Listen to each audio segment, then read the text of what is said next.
rétablir, en fait, ce que je défends, c'est le fait que aujourd'hui, à cause de la crise du modèle néolibéral que nous vivons actuellement, on nous trouvons dans une situation que j'appelle de post-démocratie.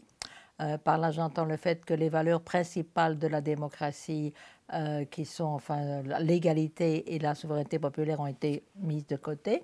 Et donc, ce qu'il faut faire, c'est retrouver, rétablir, si vous voulez, ces valeurs de liberté, d'égalité et de souveraineté populaire. Donc, je crois que si on veut apporter une solution à cette crise de la démocratie, c'est de ce côté-là qu'il faut voir, penser quels sont d'abord, je dirais fondamentalement, je ne vois pas de possibilité de résoudre le problème si on ne met pas en question le modèle néolibéral, hein, parce que je crois que vraiment ce qui est à l'origine de tous les problèmes que nous vivons aujourd'hui, c'est le modèle néolibéral qui est en crise, hein. Et je ne pense pas que, malheureusement, on voit beaucoup de tentatives de maintenir ce modèle et de critiquer, de rejeter comme étant populiste tous ceux qui le mettent en question. Mais je crois que justement ce qu'il faut faire, c'est essayer de voir comment on peut récupérer, moi je parle de récupérer la démocratie, parce qu'aujourd'hui dans la situation post-démocratique, les valeurs démocratiques ont été vraiment évacuées. Et bon, mais pas simplement pour récupérer, pour revenir à ce que nous avions avant, mais aussi évidemment pour les radicaliser et avoir une société où on va approfondir les valeurs démocratiques.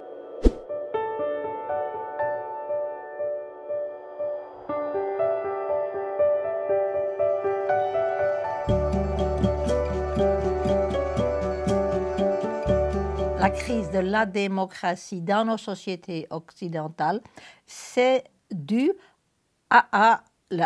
aux conséquences du néolibéralisme et de cette situation que j'appelle de post-démocratie, qui a été la conséquence de 30 ans d'hégémonie néolibérale. Alors, cette hégémonie est aujourd'hui en crise. Mais quand je parle de crise de l'hégémonie libérale, je ne veux pas dire nécessairement qu'on est au bord d'une crise catastrophique économique, hein. Je veux dire, c'est l'hégémonie néolibérale. C'est-à-dire, c'est le fait que, et en fait, c'est uniquement à partir de l'année 2008, avec la crise de 2008, que l'idée que ce modèle de capitalisme anglo-saxon, la fameuse fin de l'histoire de Fukuyama, pendant un certain temps, on a eu l'idée que, surtout après le collapse du communisme, maintenant on a trouvé la façon idéale de résoudre les problèmes. Bon. Et c'est une idée qui a tout de même été assez dominante pendant un certain temps. Je crois qu'elle est vraiment entrée en crise, elle s'est effondrée avec la crise de 2008, parce que là, on a commencé à se rendre compte que ce système de capitalisme néolibéral, c'était pas quelque chose qui allait nous apporter la solution.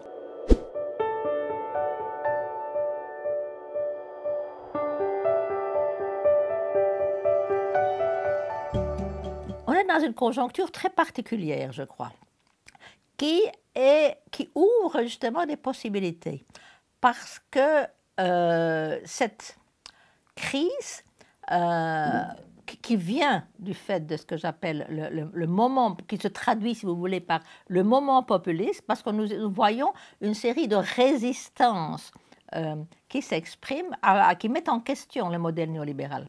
Mais ces résistances, elles peuvent être articulées de manière très différente. Elles peuvent être articulées à travers un populisme de droite, ou alors, moi ce que je défends, c'est le populisme de gauche. Donc, si vous voulez, je crois que et ce populisme de gauche, bien entendu, défend un modèle de radicalisation de la démocratie, implique justement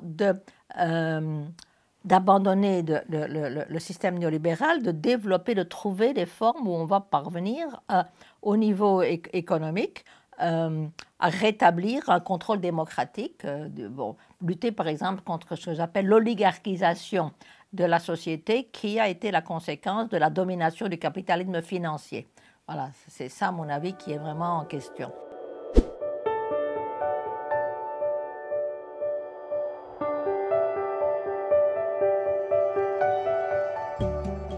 ce qui se passe en Grande-Bretagne, par exemple, avec le mouvement de Jeremy Corbyn est extrêmement intéressant.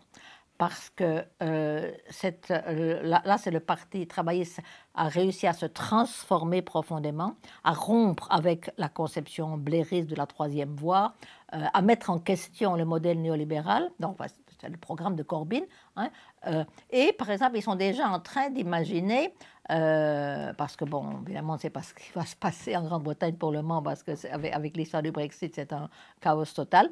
Mais si par exemple, le Parti laboriste, avec Jeremy Corbyn à sa tête, parvenait à arriver au pouvoir, par exemple, ils sont déjà en train, John McDonnell, qui est chargé, enfin, chancelier de l'échiquier, donc qui est chargé de l'économie, a déjà tout un programme de voir comment on pourrait démocratiser les rapports économiques. Hein. Donc, établir le début d'un modèle qui soit un modèle alternatif au modèle néolibéral. Donc c'est dans ce sens-là que je vois, si vous voulez, la solution à la crise de la démocratie.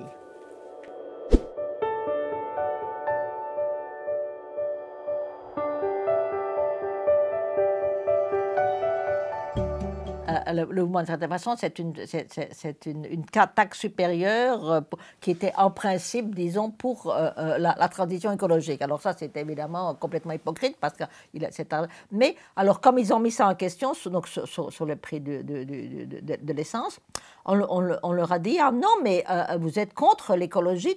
Et ils ont dit, mais non, pas du tout, pas question. Ce qu'on est contre, c'est le fait que ce soit nous qui soyons obligés alors que les GAFA et des grandes entreprises ne payent pas.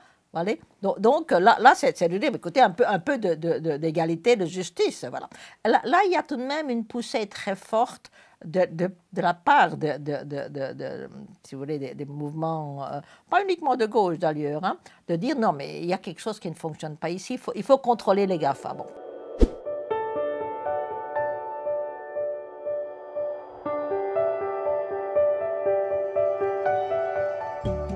Et aussi, par exemple, pour moi, il y a une chose qui est très importante, parce qu'on parle des GAFA, mais il y a aussi tout de même la presse, hein, je veux dire, la presse qui est contrôlée par des pouvoirs financiers.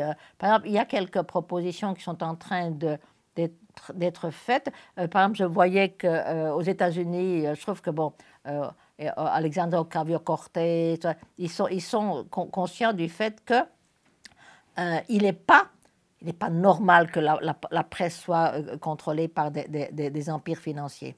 Et qu'il faudrait, par exemple, il y a des propositions de dire que des journaux ne pourraient pas être contrôlés par des entreprises financières. Donc là, je crois qu'il y a tout un terrain qui ne va pas être facile, bien entendu, mais en tout cas, on voit un peu la voie pour laquelle on pourrait commencer à lutter contre ça. Et là, c'est pour ça que je vous dis mon optimisme de la volonté. On voit ce qu'on pourrait faire. Alors, c'est une lutte qui va être très dure.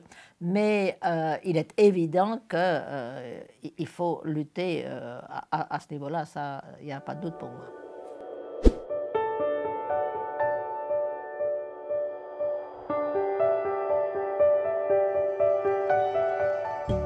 There are two things from which I would differentiate just right-wing populism from left-wing populism, precisely according to the question that you posed. First, the composition of the people. I mean, that is clear for me, because the right-wing populism, one of the elements that differentiate right-wing populism is the fact that they construct the people that exclude the immigrants. You know, that's absolutely, we see that in all countries. You know, and it's alors it's interesting to see, because right-wing populism, in fact, they want to recover democracy. They struggle against post-democracy, but they want to recover democracy to restrict it. You know, for instance, Marine Le Pen clearly. She wants to les Français de souche, the true national, those are what constitute the people. You know, it's a people which is restricted to. It's a nationalistic construction of the people, and it's also done, si vous voulez, in some kind of xenophobic language. So this is particular of right-wing populism. While left populism, and if we think again the case of France, for Jean-Luc Mélenchon and La France Insoumise, immigrants are part of the people. You know, so that's something which is important difference. The other difference, so that's the horizontal composition of the people, if you want. Then the question of verticality.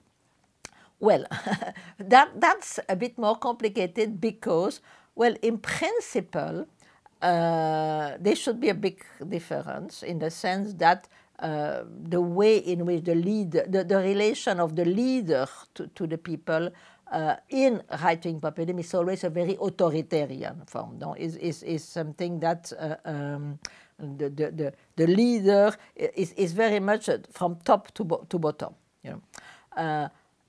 Left populism supposes that the relation between the people and the leader is not an authoritarian one. It's more an emanation. You know, you start from the bottom and then you have. But to be absolutely honest, one must recognize this is not always the case. We also find form of left-wing populism in which, you know, the relation between the leader and the people is rather of an authoritarian type, you know.